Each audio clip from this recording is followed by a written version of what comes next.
আসসালামু আলাইকুম, কেমন আছেন সবাই? আলহামদুলিল্লাহ আমরা কিন্তু ভালো আছি। কাছে দূরে দেশ বিদেশে যে যেখান থেকে আমার ভিডিওটি দেখছেন বা শুনছেন, আশা করি আল্লাহর রহমতে সবাই ভালো আছেন। তো আমি কিন্তু আজকেও চলে এসেছি বুলতা গাউসিয়া। তো টুকিটাকি কিছু কেনাকাটা করার আছে সেজন্য আর কি। তো আমিও ঘুরে ঘুরে দেখতেছি, আপনারাও দেখেন। তো এখন কিন্তু শীতের কাপড় চোপড়ই বেশি। তো এই জায়গায় কিন্তু সব ধরনের সব কিছু পাওয়া যায়। বাইরে বসে দেখে ভাববেন না যে এখানে সব কম দামি জিনিস, এখানে কিন্তু দামি দামি জিনিসও পাওয়া যায়। তো আমি নাকি জুতা নিব, তো এদিক দিয়ে জুতা দেখতেছিলাম। তো দোকানদার এসে বলতেছে যে এখন নাকি আর কি বিক্রি করবো না, একটু ঘুরে রাখতেছে। তো উনি হয়তো বা কোনো দিকে যাইবো আর কি, একটু তাড়াহুড়োর মধ্যে ছিল। তো তারপর কিন্তু আমি আবার অন্য দোকানে চলে গেছিলাম। তো যারা যারা এখন পর্যন্ত আমার ভিডিওটি দেখছেন, প্লিজ লাইক দিয়ে পুরো ভিডিওটি কন্টিনিউ করবেন। আর আপনাদের কাছে যদি এরকম লাইফস্টাইল ব্লগ ভালো লাগে, চাইলে কিন্তু চ্যানেলটি ভিজিট করে দেখতে পারেন।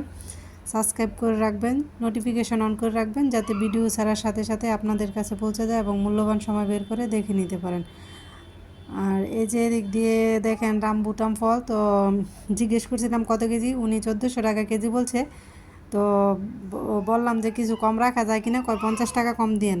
তো আমি কিন্তু 1200 টাকা পর্যন্ত বলছিলাম, কিন্তু উনি বলতেছে যে না 1200 টাকায় নাকি পারবো না। তো আমি কিন্তু আর ফলগুলো নিয়ে নেই। তো আমার কেনাকাটা শেষ, আমি কিন্তু বাড়িতে চলে আসছি। তো আমরা গাউসিয়া গেলে কিন্তু এইটা সেটা খাওয়া হয়। তো বড় মেয়েরে যেহেতু বাড়িতে রেখে গেছি, তেমন কিছু খাইনি, শুধু ঘুমনি খাইছিলাম, আবার বাড়িতেও নিয়ে আসছি আর কি। তো এখন মেয়েরা খাবে, আর আমি দেখাই আপনাদেরকে কী আনতে গেছিলাম আজকে আর কি নিয়ে আসছি। তো এই যে আমার ছোটো মেয়ের জন্য এক জোড়া জুতো আনলাম, বড় মেয়ের জন্য পাতলা একটা গেঞ্জির মতো সোয়েটার। আর কি কড়া শীত তো বেশি দিন থাকবো না, কম শীত, তো স্কুলে পরে যেতে পারবো, সেজন্য আনলাম। আর যেটার জন্য আমি গেছি আর কি, তো আমার শাশুড়ির জন্য সোয়েটার আনতে গিয়েছিলাম। তো এই যে আমার শাশুড়ির জন্য কিন্তু সোয়েটার আনছি, এই যে একটা লালের মধ্যে। তো সোয়েটারগুলো দেখা বলবেন কেমন হয়েছে। আর এই যে একটা কালোর মধ্যে, তো দুইটা সোয়েটারে কিন্তু আমার শাশুড়ির জন্য নিয়ে আসছি। এই জন্যই গেছিলাম আর কি আজকে মার্কেটে, নয়তো যাওয়া হলো নইলে।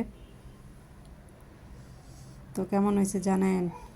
আর আমি কিন্তু এদিক দিয়ে বিরিয়ানি রান্না করব। তো আজকে একটু অন্যরকম করে রান্না করব বিরিয়ানিটা।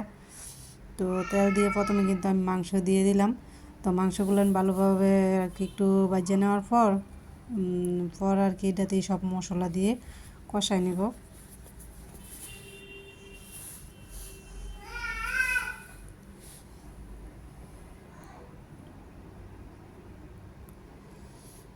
তো আমি কিন্তু এখন এটাতে যে রাঁধুনির যে রেডি বিরিয়ানির মশলাটা আছে, ওইটাই কিন্তু দিয়ে দিব। তো আমি কিন্তু পুরোটুকু দিব না, অর্ধেক প্যাকেট দিব, আর অর্ধেক প্যাকেট কিন্তু চাউল যখন দিব তখন চাউলের মধ্যে দিয়ে দিব আর কি।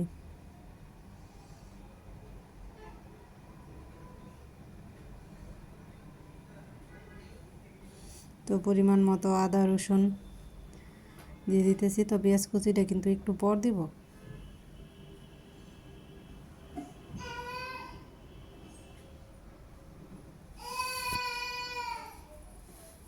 তো এখন ভালো করে কষিয়ে নিব। তারপর এদিক দিয়ে কিন্তু আমি চাউলগুলো ধুয়ে রাখছি। কষানো শেষ, এখন চাউলগুলো দিয়ে দিতেছি। তো অন্য সময় কী করি, হয়তো বাজ্যা রাইখা মশলা কষায় তারপর মাংস দিই। আজকে কিন্তু সেটা করিনি, আমি মাংস বাজি ওইটার মধ্যে কিন্তু মশলা ডাইলা দিয়া পানি দিয়া কষাই নিছি। তো এখন আমি কিন্তু চাউলটাও মেপে নিয়েছি, পানিটাও মেপে নিয়েছি, এখন দিয়ে দিলাম আর কি।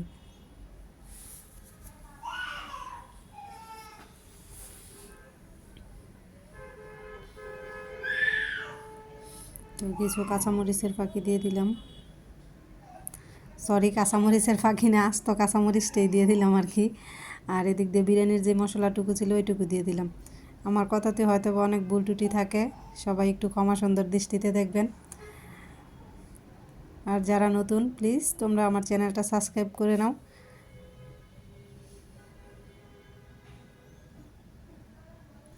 তো আমার পোলাওটা রান্না কিন্তু কমপ্লিট।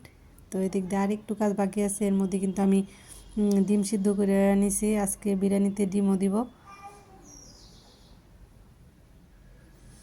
তো ডিম দিয়ে দিলাম আর সাথে দিব কিছু আলু বোখরা।